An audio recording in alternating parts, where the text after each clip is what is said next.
Hello, guys. It is us again. I'm back with my good friend Diana.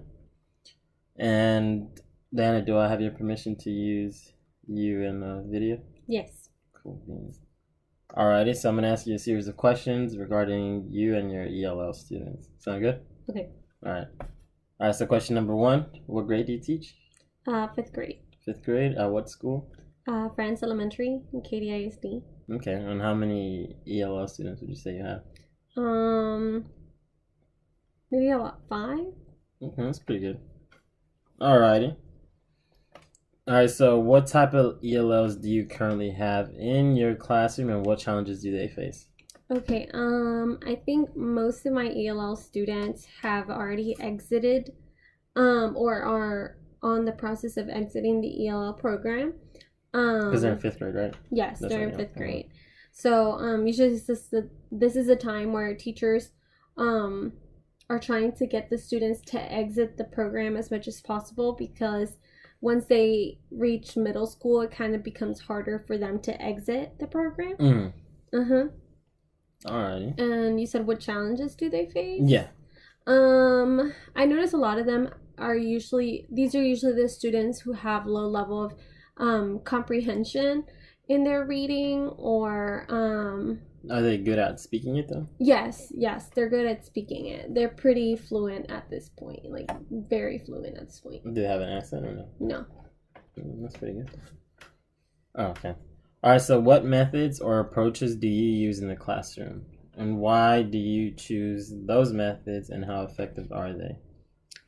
So in my classroom, we do a lot of sentence stems, and I think those are effective because it helps students who are struggling to kind of articulate their thoughts and put their thoughts together.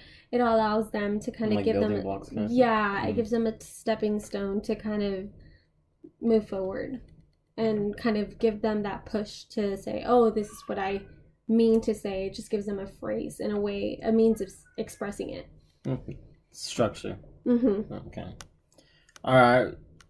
What impact has the No Child Left Behind Act has had in your classroom, and has this been beneficial or harmful to the ELLs? So, the No Child Left Behind Act benefits schools like my school. So my school's actually a Title One. Mm-hmm. So, which just means that it's in a low SES area. And I mean, not all of my students who are in my classroom belong to might belong to this low SES. But because the general area where the school is located houses a lot, or not houses, but welcomes a lot of these students, then it is it's at the most part a Title One. So what I noticed is that we receive a lot of funding and a lot of aid from the government, yeah, and so it helps the school buy and allocate resources that teachers might find helpful. There's also to help not just ELLs but SPED. Yeah, and all these type of programs, and I think it also helps teachers go through all these professional development courses and professional development conferences to help teachers of ELL students kind of implement that in the classroom. How can we do it better, I guess? So I think so helping that's students and teachers. Mm-hmm. Okay. Yeah, I've seen that in my school too. Mm-hmm.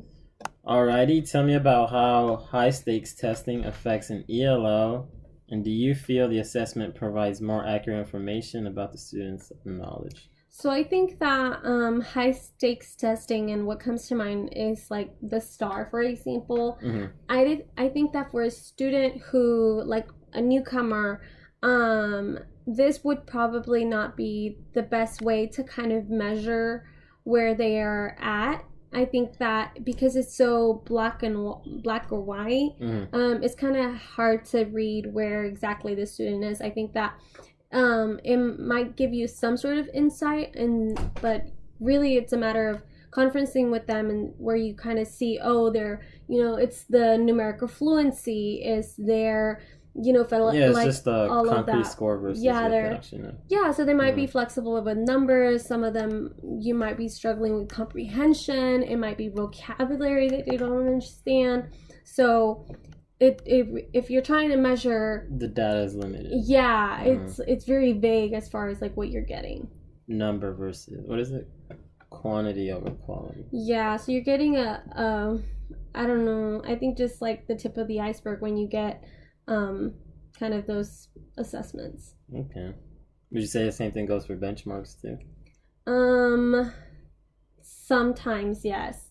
I think that I think that they can count as informative, summative, and I think they can be both summative and formative assessment, a form of formative and summative assessment, simply because a benchmark is a more low key, is more what the teacher can do to help this Yeah, student. how they're gonna base the Yeah, rest so of the it can give semester. you a little bit of help if you're trying to do it as a formative assessment.